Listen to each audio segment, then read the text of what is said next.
Okay, so in this lecture, I'm going to focus on some more issues about habits. In particular, I want to focus on Aristotle's idea that the soul consists of three faculties: the nutritive, appetitive, and rational faculties, and to see how habit has to do with the connection between the rational faculty and the appetitive faculty. So that's part of what we'll do in this lecture. Another part, though, is to discuss the idea of somebody himself taking. We talked in the other lecture about taking ownership of this process of forming habits in the proper way, and I want to expand on that and look at some related ideas to that. Okay, so the first thing is this discussion on Aristotle's understanding of the soul and how that relates to. Now, what we saw last week was that Aristotle just stated that happiness is an activity of the soul in accordance with perfect virtue. Now, as we saw last week, virtue means excellence. So when the soul is doing its activity in an excellent way, then the soul is helping the person to be fulfilled and to be happy. So, what did it look like for the soul to be doing its work, its activity in an excellent fashion? Well, one of the things that we kind of keyed in on was the idea that there's, again, three faculties of the soul: the appetitive, nutritive, and rational. And when the rational faculty is properly governing or directing the appetitive faculty, that is the soul doing its work in an excellent fashion or in a virtuous fashion. And therefore, a life that is lived according to this proper direction of the appetitive faculty by the rational faculty will be a fulfilled life, one that fulfills the human function, one that is a complete happy life, according to Aristotle. So that's kind of the background that we're working with. Now let's dig in a little bit more deeply to this topic. When Aristotle talks about the rational faculty properly governing the appetitive faculty, we have to bear a couple things in mind. First of all, the rational faculty includes not just our ability to think abstractly and to solve like science, to come up with new scientific theories and to solve math equations. It's not just an abstract reasoning ability.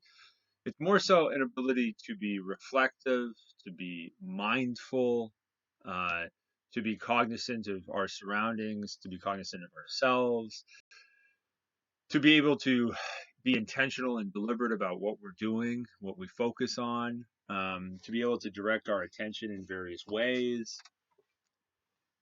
The rational faculty is a broad spectrum. There's a lot of things that fall underneath that faculty. Now, another thing to note here is that the appetitive faculty includes also a broad spectrum. Our emotions, our desires, our appetites, our passions, etc. So one example could be the way we feel anger is for Aristotle a manifestation of our appetitive faculty.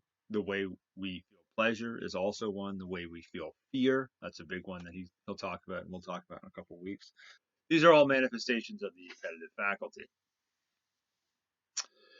Now, there's often a tendency, I think, when we're talking about the rational faculty properly governing the appetitive faculty, there's often a tendency to think, okay, this has to do with just control. So governance has to do with control. The way that you would exercise control over a very unruly child, and you would put the child in timeout and you say you're going to stay here until you start to behave, or the way that you would exercise control as almost as a tyrant or a political leader who comes along and says, "This is absolutely the way it's going to be. We're going to do this right now, and you're going to be under my lead, and I'm going to be in charge of what happens, and totally in charge." So this kind of model is a reflection of the idea that the emotions are problematic, that they can become really unruly and go crazy, that there's something a little bit almost naturally off about them. Um, and it presupposes that there's almost a war or an inherent and very strong tension between the rational faculty and the appetitive faculty. They're kind of at odds, and the appetites are going one way, and the rational faculty has to come in and do this, and almost in a forceful, kind of violent, or at least very strong and assertive way. If we think about Freud just for a second, this is an example of this kind of model I'm talking about, where the id just has all these crazy impulses in all these various directions, and it's up to the superego, which has a sense of what society demands, what morality demands, to come in and kind of put the id in its place, if you will. And the ego is the way that that's balanced in the person's personality, according to Freud. Now, this model is one I think we also see sometimes in Catholicism and Christianity, in which the emotions are viewed kind of negatively. They're viewed skeptically. There might be a problem with them. It's a good idea to overcome them or not be under their sway. They can lead us astray. They're not to be trusted. Um, that concept also comes in when we think about, you kind of have to just control your emotional life. You just have to plow through no matter what. There's a kind of this idea of just being super stoic and not caring what you feel, just following what you're supposed to do, and almost like repressing or pushing aside your emotions. But these are a lot of ideas we can kind of have in mind when we think about the rational faculty properly governing and being in charge of the appetitive faculty.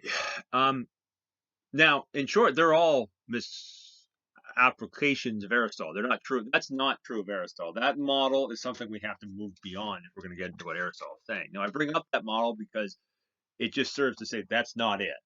So if you're thinking in that way about this control, assertive power over them, there's a war, almost an inherent tension. The flesh fights against the soul. None of that is what Aristotle is getting at. You got to push that aside. That's the wrong way to approach this. So if that's the wrong way to approach it, what's a better way? Well, a better way is to first of all understand that for Aristotle, I think the emotions are good. They're a good, healthy, normal, and significant part of human life. So, in other words, our emotional life is an essential aspect of a full, happy, well lived human life. And we are talking about the happy life last week. That happy life cannot occur unless and until our emotional life is working well and properly doing its thing, if you will.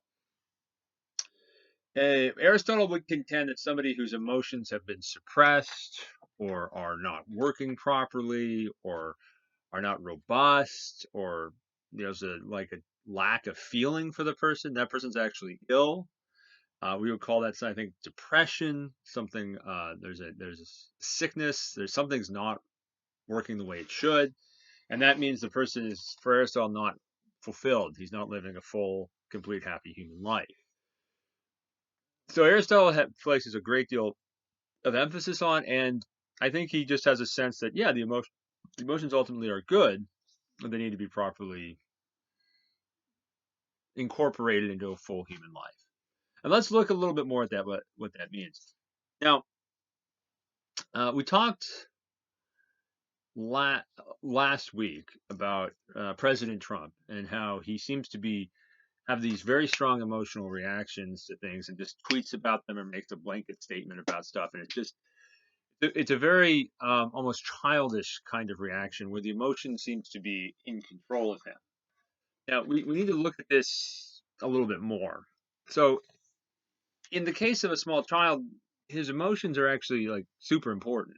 Why? Because they lead him toward what he needs in life. If a child feels the pain of hunger, he'll start crying. It's a very intense experience for the child, but it's important because it alerts the child's parents that he needs to be fed or needs to be milked.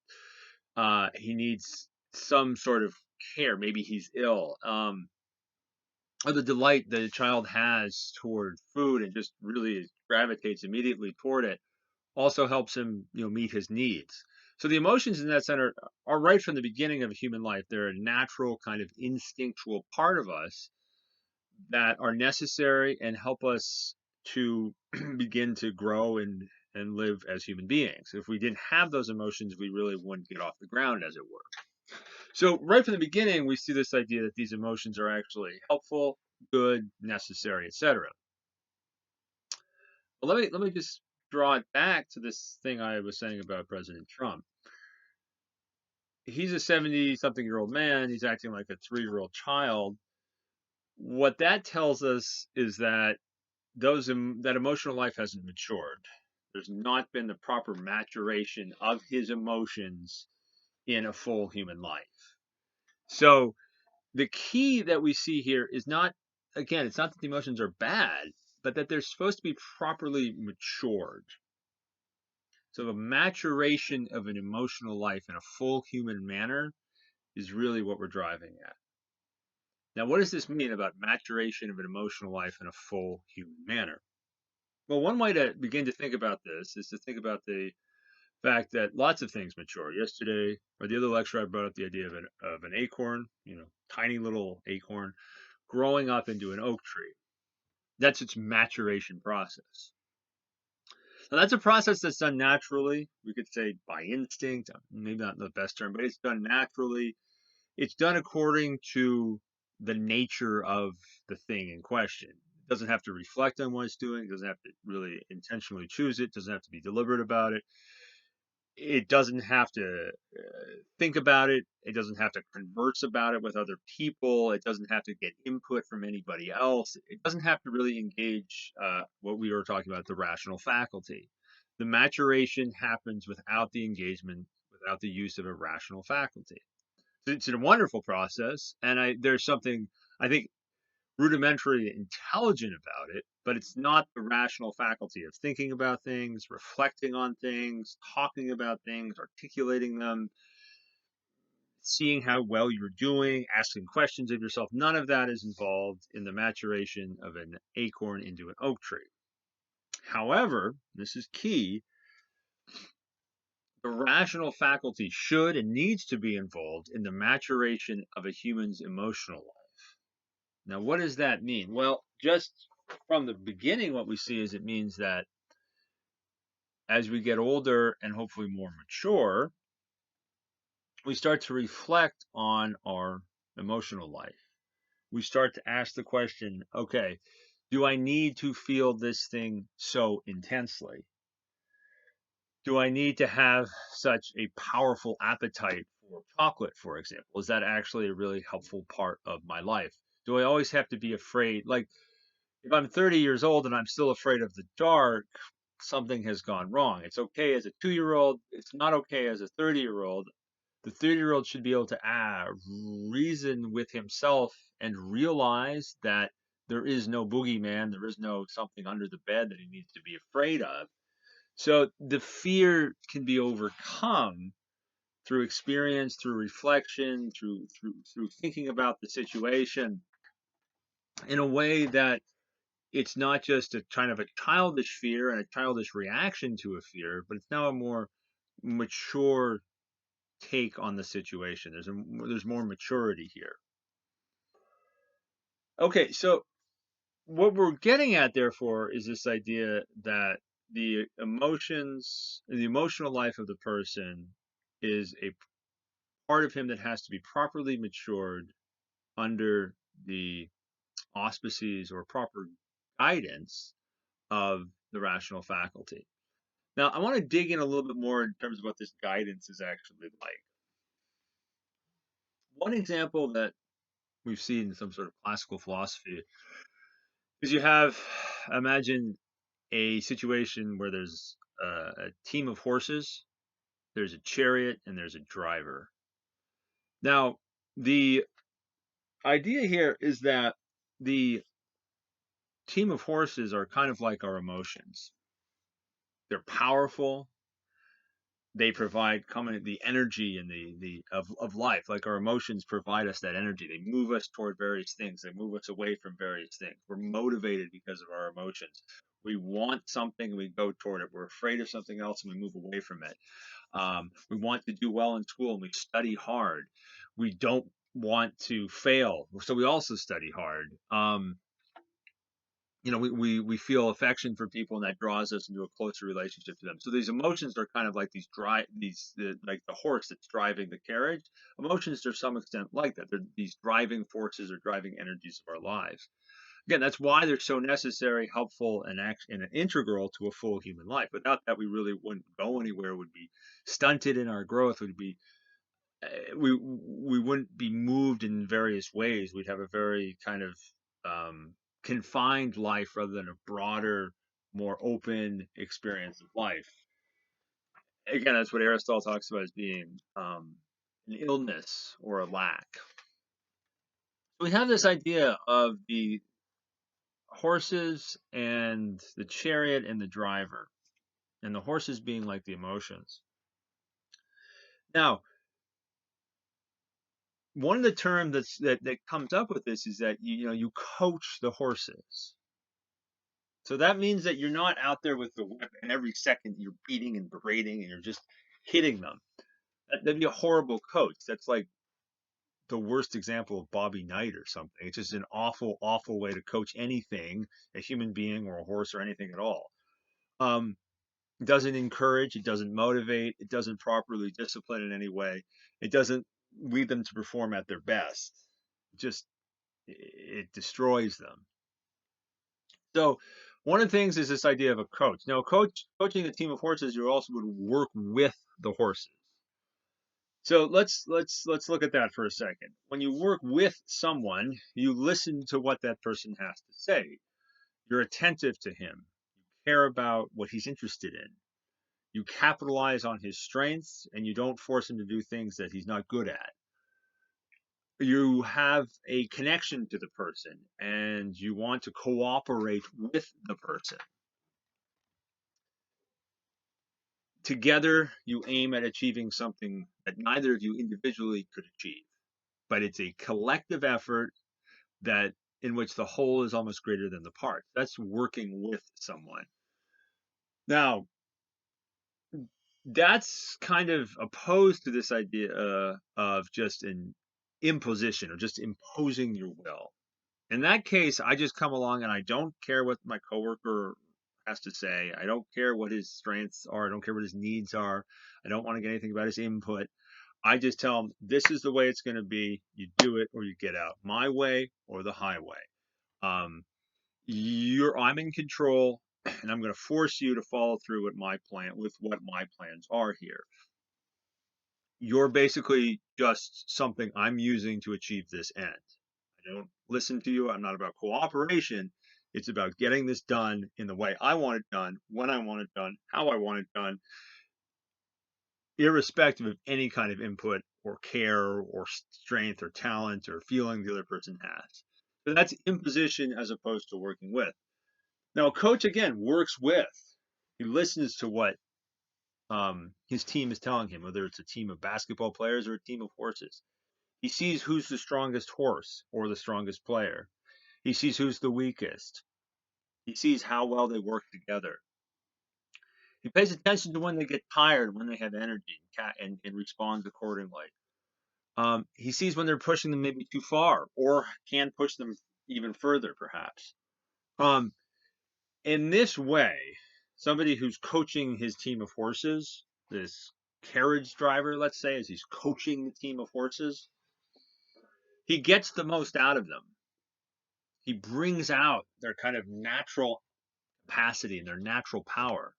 But he doesn't bring it out by superimposing his will on them. He brings it out in the way that a coach will bring out the best of his team, kind of patiently, gently, but with a proper discipline and over time. He sees how the horses work best together. He nurtures them. He lets them grow well. And in this fashion, he creates a team of horses that can lead him and the chariot to their proper destination. So again, I just want to talk about coaching just a little bit more to kind of emphasize this. The best coaches that I ever had in sports were the ones that really encouraged me. They helped me get over some of the fears I had. They helped me be more confident. Um, they positioned people in the right places for the team. They they inspired us. They didn't want to. They weren't getting super angry. They didn't get super upset. I mean, they would get upset, but not in a bad way. Just saying, okay, we can do better, and they would help us to become the best versions of ourselves as a team. So the whole of the team was again greater than the parts. I think a coach does the same thing when you're coaching a team of horses. And you're bringing out the best. You're inspiring. You're leading. You are in charge, but not in a tyrannical way, not in a despotic way, not in a super controlling way, not in even a super assertive way. In a more centered fashion. You bring in the amount of discipline that's necessary to create what the expression is, a well-oiled machine, a team that's working effectively, firing on all cylinders. The whole is greater than the parts. Like the 2014 San Antonio Spurs, Greg Popovich coached that team to perfection. They had some very good players, but he used everybody's strengths well. He had a very good plan against the Miami Heat. They had an amazing ability to have one-touch passing of the basketball. They spaced the floor well. They were running well off the ball. There was a relaxed energy about them. They had people like Mario Balotelli and Patty Mills coming up and hitting huge shots. That's when Kawhi Leonard kind of took off. So it's just this situation in which the team flourishes because of proper coaching by the coach, proper guidance by the coach. That's what I'm getting at with this idea of the coach. That's what he would do with the team of horses.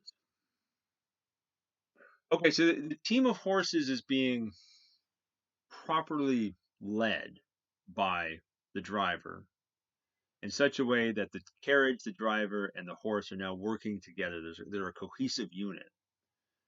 There's not one against the other. He's not always trying to pull back on the reins and stop them from running. They're not trying to run off in any directions. They're a cohesive unit. And in this cohesive unit, they're moving smoothly, gracefully, and readily toward their proper destination. So if the carriage is supposed to go to Athens, they end up in Athens on time. They don't go to Sparta. If it's supposed to go to Rome, they go to Rome. They don't end up in Syracuse.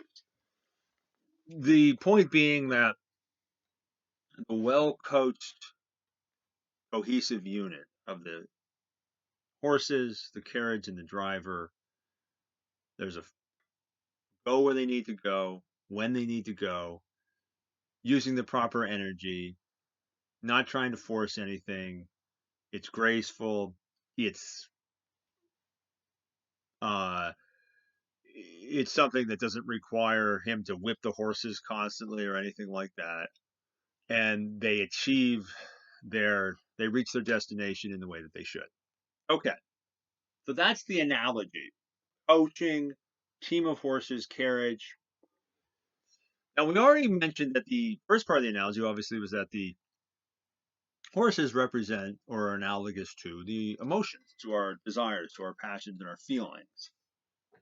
And they're these kind of engines or motivations of life. They're that provide power and energy to what we're doing, just like horses provide the power and energy to the carriage being moved. Now, I think what we're kind of getting at is that the driver, in this case, is sort of like the rational faculty. And his responsibility, the rational faculty in this case is supposed to be coaching the emotions. It's supposed to be working with them rather than superimposing upon them. It's supposed to kind of be listening to them. Let's look at that a little bit more. What does that mean? Well, if I'm trying to, for example, hike 15 miles in a day, eventually I'm just going to start feeling really tired. And I'm going to have to listen to that because it's telling me something about my state of health, that maybe I'm pushing myself too hard. And I have to be attentive to kind of what my feelings are telling me in that situation. I'll give you a second example. Uh, you begin to perhaps become friends with a certain person or your coworker. Um, but you notice that every time you hang out with the person, or every time you visit the person, you just leave kind of feeling a little upset or almost angry or kind of just weird. And you have to listen to that and realize maybe this person isn't a good influence in my life. Maybe I really don't want to be friends with this person. So this, you listen to the emotions to what they're telling you in these kind of cases. So that's what I mean about listening to the emotions, the way that the driver is listening to the team of horses. Now, another thing we talked about was with the horses that you have to kind of position them in the right order. Strongest is kind of the lead horse, if you will, or the one who has the best sense of direction, the lead horse. I think something kind of also holds too. We should play to our emotional strengths. Now, what exactly does that mean? Well, if somebody has a great deal of courage, and this is, they're not usually afraid of a lot of things, then their lack of fear, not total lack of fear, but they don't have a lot of fear. That's the sort of, or their confidence. Let's say that their confidence, that emotional state of confidence, is something they can use to help them in certain situations. So, say they're walking in to meet somebody new and they're interviewing for a job. Now, their strength is their confidence, and they should play to that strength. It's not about trying to just have a total pre-programmed set of, I'm going to say X, Y, and Z, but rather, I talked about this in the last video too. You rely on that, just like the coach of the driver can rely on the horses to do what they need as they're going on the path to the destination. This, excuse me, this person can rely on his own confidence to kind of guide him in the interview, to help him in the interview. So he doesn't fall back on an emotion that maybe he's not really, it's not a strong and helpful emotion in his life. Maybe, for example, maybe the person doesn't have a good sense. He's not quick-witted, right? He doesn't have a quick wit. So that's not what he should be relying on. He should be relying on his confidence. Just like you shouldn't rely on the weakest horse, you rely on the strongest horse when you're driving that chariot. Okay, so what we're seeing here is that in this kind of situation, you're again working with your emotions, you're listening to them, you're kind of relying on them in a way, and you're also refining them to lead you to the proper object. Now, this is a really key notion. Now, what do I mean by refining to the proper object? Let's talk about objects first. What are the objects of the emotional life? Now, to begin to think about what the objects of the emotional life are, think about the horses. The horses are going to destinations. We said Athens and Rome. That's what they're aiming at. That's their object. Okay, so what's the object, analogously speaking, what's the object of an emotion? Well, let's give some examples. The proper object of anger, for example, would seem to be that it helps you understand the injustice of a situation. It motivates you to do something about a very bad and unjust situation. So, a an improper anger leading you to an improper object would be, for example, if you're feeling a great deal of anger over the fact that your friend, let me back this up. Say you're at a dinner party and somebody gets served before you, and you get really upset about that, and you say that's unjust. That means your anger has led you to an improper object. That's not something that you really need to get that angry about. That's not something that's really that unjust, and you need to get super upset about. Or we'll go with fear. Now, the proper object of fear seems to be, it indicates to us something dangerous or really problematic. So it articulates to us that there's danger ahead. So the object of fear is like something that's really dangerous or even deadly. But if I'm afraid of something like my boss yelling at me, and that causes me to go into a panic because I think it's going to mean my death or something like that, then obviously, again, that's misdirected fear. I've taken that, it's like taking that horse and you go in the, it's gone in the wrong, the horse has gone away from the destination it's supposed to go to. The horse is supposed to go to Athens, but it ends up in Sparta. Something has gone wrong. The fear is supposed to direct you to tell you that something really dangerous is ahead, but instead it leads you to be terrified about your boss. Something has gone wrong. Something has gone awry. There's not a refinement of these emotions in the proper manner. Okay, so we're talking about the objects of our emotions. Now, another example would be desire, right? Um, so, the desire for, like, a sensual desire for something good to eat. Proper object of that would be to eat a nice steak. An improper object of that is to be like Cookie Monster and to consume an entire plate of cookies and then to eat the plate as well. That's a misdirected, misguided emotion at work there. That's like, again, a team of horses is supposed to go to Athens but ends up in Sparta, or supposed to go to Rome and ends up in Syracuse. Something's gone wrong. They're not going to where they're supposed to go. So this is kind of getting down into the crux of the matter, where you're working with the emotions, you're properly coaching them, you're listening to them, you're guiding them, but you're guiding them toward proper the proper object here. Now, what Aristotle says is that we should aim in our emotional lives, we should aim at the mean. We should aim at the proper middle. Now, I talked about this a little bit in the reading guide. I'll just say a little bit more too. So the mean between the extremes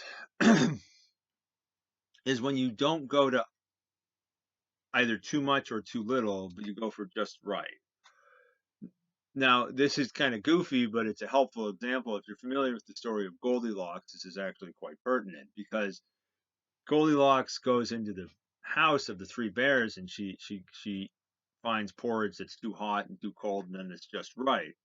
She finds a bed that's too hard, one's too soft, and one's just right. She finds a chair that's too big, one's too small, and one's just right.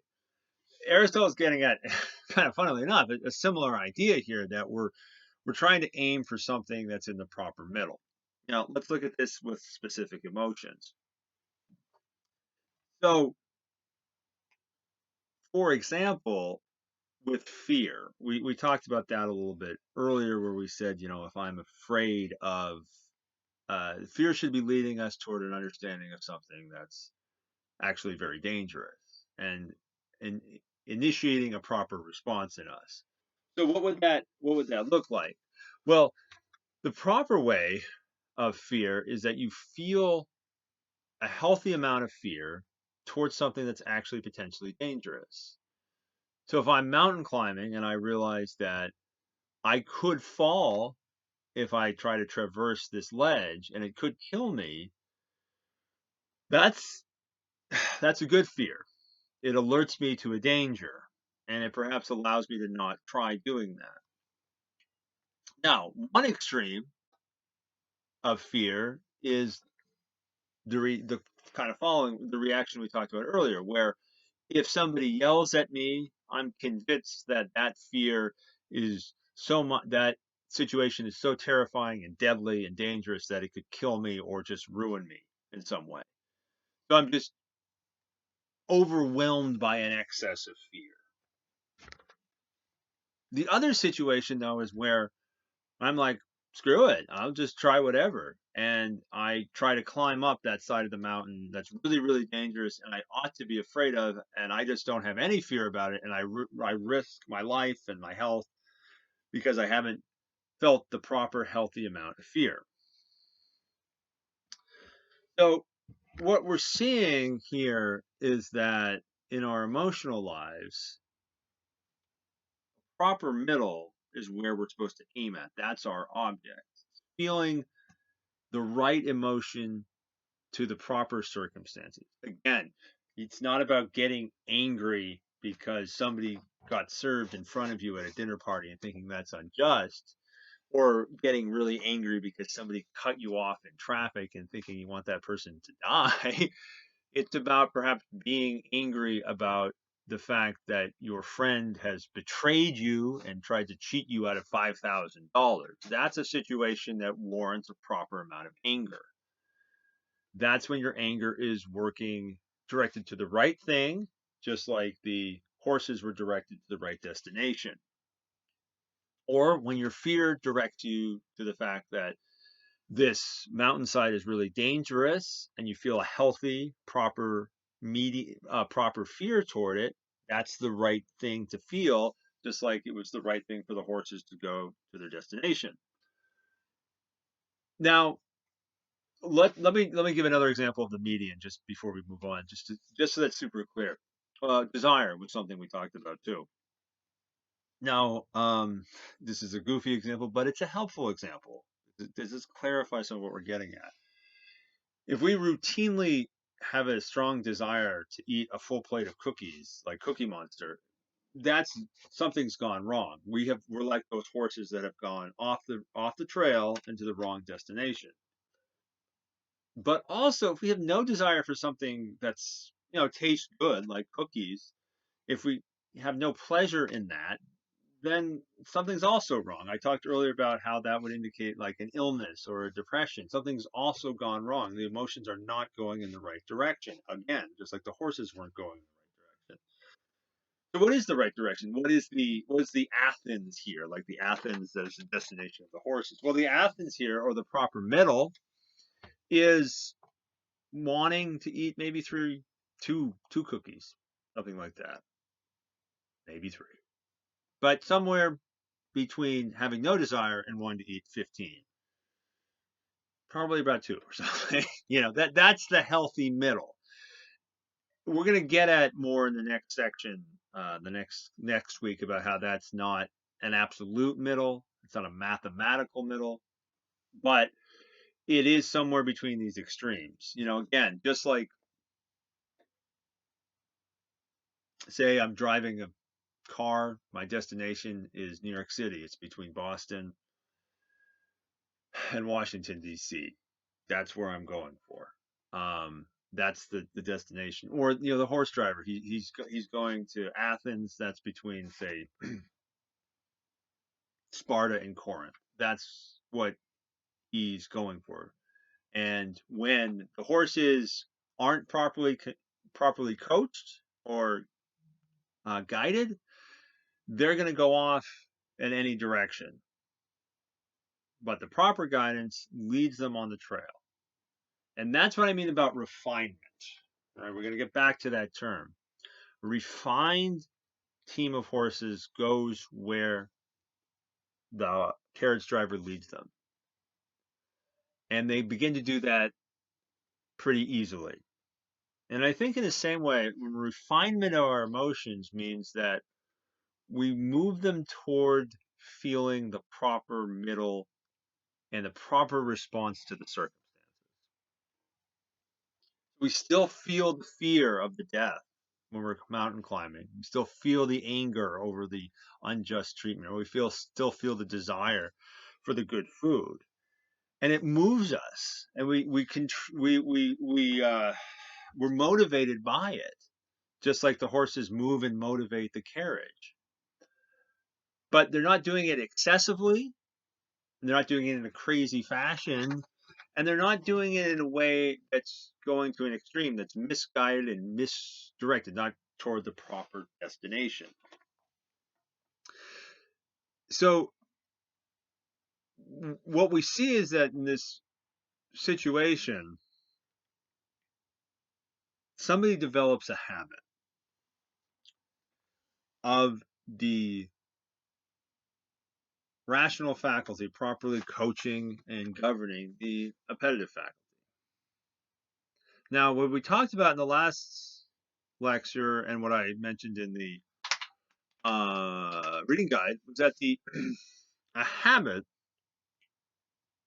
is when there's a stable, steady, deep ingrained part of who we are that can perform the proper actions.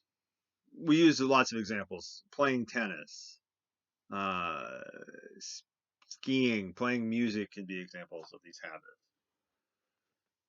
Now, in our emotional lives, what we're really interested in this course, when the rational faculty is properly directing the appetitive faculty, this maturation of our emotional life, this proper refinement of our emotional life.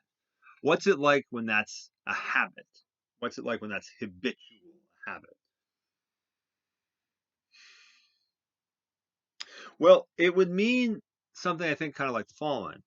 So I'm going to go back to the tennis example. In the tennis example, I was saying that, look, when I was put in the situation of playing tennis, eventually I had developed this skill such that as the serve came or other returns came, I knew how to hit it. I could move my foot. I could get prepared. I could follow through with the shot, etc. I could respond properly to the circumstance. I could rely on that skill and I could draw from it. I think a similar situation is holding here when we're talking about the rational faculty properly coaching the appetitive faculty. What that means is that when somebody has that habit, they have this has become deeply ingrained and an essential and significant part of them, such that they're going to respond well to the circumstances of life. And what does that mean? They're going to respond well? Well, they're going to respond with mature, refined emotions. Their emotional response to this situation is going to be toward the proper middle. Again, it's a response, not a reaction. Just to clarify, what we're talking about yesterday, or in the other lecture. The reaction is when the bowling ball hits the pin and knocks it over. It has no control over that. A response is a more integrated, full human way of addressing the situation at hand. So it's one that has been influenced by our choices, one that's been influenced by our intelligence and our reflection. So a proper emotional response to the situation is one in which our emotions are directed toward the proper middle, like we were talking about. And it's one that you don't have to force. Again, a habit is something that there's a grace to it. We talked about it as like a second nature, something we can put into practice without an excessive effort or too much hard work. We don't have to force ourselves into it. It's like that well-coached team of horses. They get into a circumstance where they have to go through a small creek, for example. They go in, they go out, boom. End of story. That's a well-coached team of horses. Now, let's look at an analogous situation with a well-coached appetitive faculty. Well, here would be somebody who's driving along and he gets cut off in traffic. And his response is something like this: shoot, okay, what does that mean? Well, he's a little bit annoyed. I mean, nobody really likes it, but he doesn't dwell on it. He doesn't try to rear end the other person. He doesn't lay on the horn. He's like, doesn't flip the person off. Nor does he just be like, oh, whatever, fine. No, he does the proper response in the situation, which means he feels a little annoyed and then he does something about it. Maybe he moves over. Maybe he just slows down, keeps going. It it's not a huge deal to him. He's not super angry, nor is he like super passive about it. He's properly a little bit annoyed and then keeps going about his day. And if it's a habit for this person, if this has become a habit for him, this properly refined anger, if you will, okay, that means that this person will do this in most of the circumstances he finds himself, not just in driving, but also, say, if somebody cuts him off when he's talking, or if he loses his wallet, or if he's late for work. He doesn't get super annoyed about it. He doesn't get really upset and try to scream and carry on and want to punch somebody. He's a little bit annoyed. Maybe he's a little bit upset about it, but he deals with that properly and goes about what he needs to go about and gets done what he needs to get done. And he's calm, fairly calm about it. And he's not being, again, totally swayed by his emotions.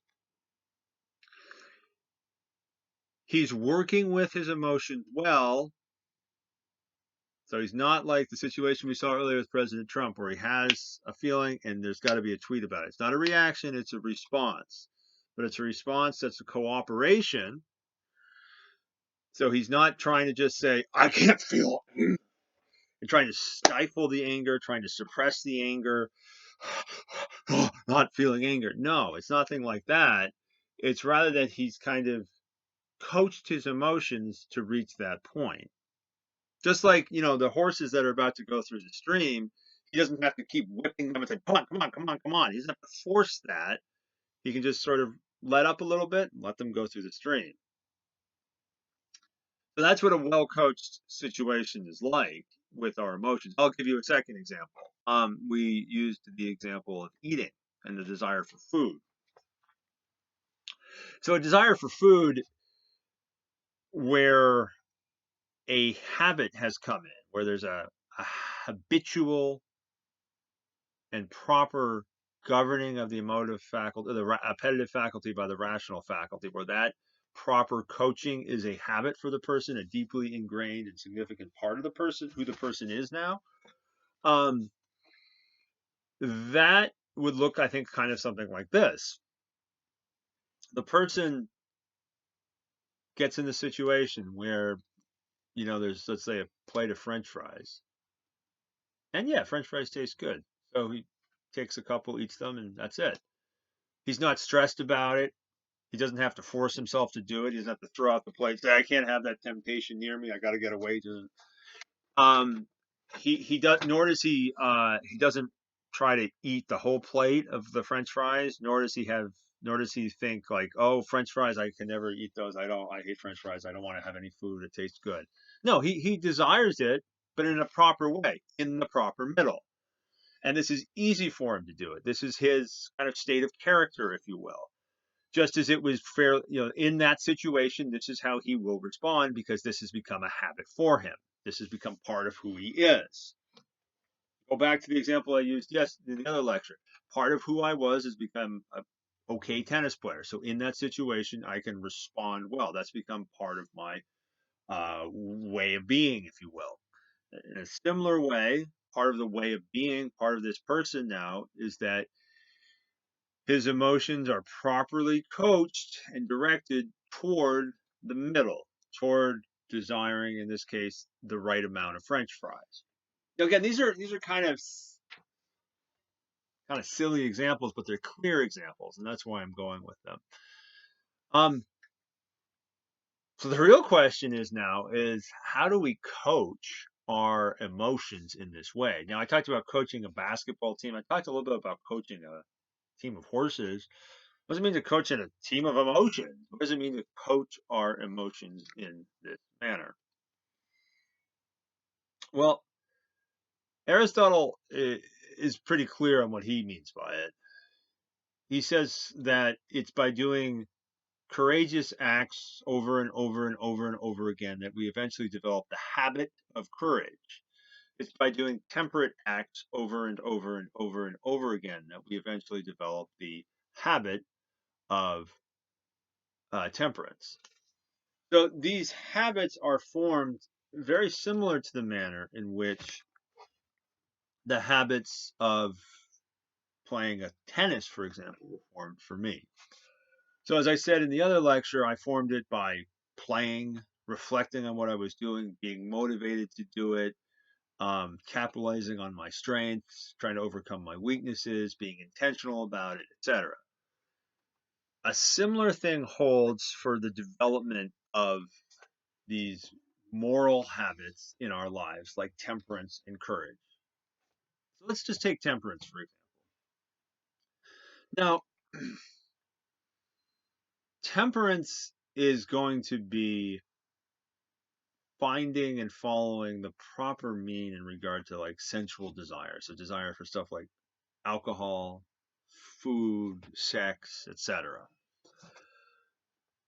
Now, what it would mean to do temperate acts over and over and again in such a way that develops temperance.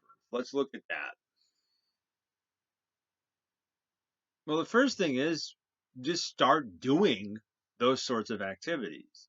You get into a situation, after a while, let's get a little bit more clear. So there's a person who, say, overindulges in eating ice cream. That's his a problem for his sensual desire. That's where he's intemperate. How does he become temperate as a habit? How does he develop that temperance? Well, next time he's at a party and he gets served a bowl of ice cream, he just leaves the party after that. That's kind of an extreme thing. He says, no, that's what I have to do. I have to just eat the temperate thing, just eat in the temperate fashion this time. Next time he goes to McDonald's, for example, let's just say he drives by McDonald's. It's too much of a temptation. So he does another temperate act. The next thing he does, let's say, is that he is eating lunch and he decides, nope, I'm not going to eat those. I'm not going to get a bag of French fries with that. And he doesn't walk by he doesn't even walk by the aisle where they sell the potato chips. He just goes and he just buys his lunch and gets it without the potato chips. Um, so he's starting to do the activities that are constitutive of developing this habit. Now, remember what I talked about earlier, though, is that it's not just about doing the activities, but also like reflecting on them and being intentional about it. So in this case, what we see is that this person, he's not just doing it because somebody's telling him to do it. He's not just doing it because he wants to fit in or anything like that. He's taken ownership of the process, kind of like I was saying yesterday. He's responsible for it. He's motivated to do it. And as he does so, he kind of comes up with some ways of forming this habit. For example, like I said, he doesn't stop at McDonald's anymore because it's too much of a temptation. Or another choice that he's starting to make is um, he won't walk down certain aisles of the grocery store. It sounds kind of goofy, but it actually might help him develop this habit. So then he starts to also, again, like I said earlier, he reflects on what he's doing. He thinks to himself, all right, is this working? Is this new pattern I've done working? What's not working? How can I make this better? So he's awake to what he's doing. He's not just letting it all unfold. He's cognizant of what's going on and he's thinking about it and he's reflecting on it after it happens and saying, okay, that actually, I went a week without eating, overindulging this type of food. Let's stick with that. I tried this out. It didn't work. I've got to try something else. Another thing, and I talked about this with the tennis, is he kind of finds a model to follow. So maybe he knows somebody a friend or a family member, who seems pretty good at tempering his or her eating habits. So maybe he just sees how much the person eats at dinner, or he talks to the person about it, sees what that person has done. Um, he has a certain sense of admiration for that person. And that, again, inspires and motivates him to some extent. Now, he's not trying to just, again, follow in a blind fashion what that person is doing. He's developing his own style about doing it. He's choosing his own path in this way. But he's inspired by that person. That person helps serve as a model that further motivates him and further inspires him toward temperance. So he continues doing these temperate acts in an intentional, deliberate manner. He keeps, keeping track of his successes and his failures. He keeps trying to reflect on what the best way to do is. He keeps the model in front of him that he's aiming for. Um, he keeps encouraging himself and trying to get better. He talks to other people about it who might help him also. Um, and he keeps at it. Like, I got to keep getting on the tennis court. He has to keep getting in, doing the being in these situations where he responds well. That's kind of, might seem a little bit odd because you're like, we want to avoid the temptation. Well, that's true. So that's why he avoids the McDonald's. That's too much. But he has to eat, so he has to, eat probably 3 square meals a day, maybe have a couple snacks. He has to kind of put himself in these situations, but in the right mindset where he's awake to what he's doing and he's reflecting on it, saying, okay, what's the best way to do it? So he uses a lot of intention. He's intentional about where he goes to eat. He's intentional about when he goes to eat. He's intentional about what he has in his refrigerator. It's a lot of work. But man, if you've ever had to learn a skill or a musical instrument or a sport, you have to put in a damn amount of work just to get to the point where it becomes a habit. And it's the same thing here. He can't be lax about it. He can't grow lazy. He can't just shirk it off and say, I hope it happens. Again, it's not about showing up, it's climbing the mountain. So he's got a big mountain to climb. He's got to keep doing this over and over again. I talked about you're lifting 1 foot at a time, 1 foot and 1 foot. Those feet are those individual acts. Those steps on the mountain are analogous to the individual acts of being temperate that he has to do over and over and over and over again until he overcomes one way of doing things and achieves the top of the mountain, which, as we said, was the new habit. And that new habit for him in this case would be temperance in regard to his desire for food. So once he has that habit, once his emotion, his desire has been properly refined and matured, like I said earlier, this would mean that he could go into a dinner party and just actually want only one bowl of ice cream, or walk by a plate of fries and not be too tempted by it. And again, you can't be just super relaxed about it all the time. But he realizes that what happens is, just as my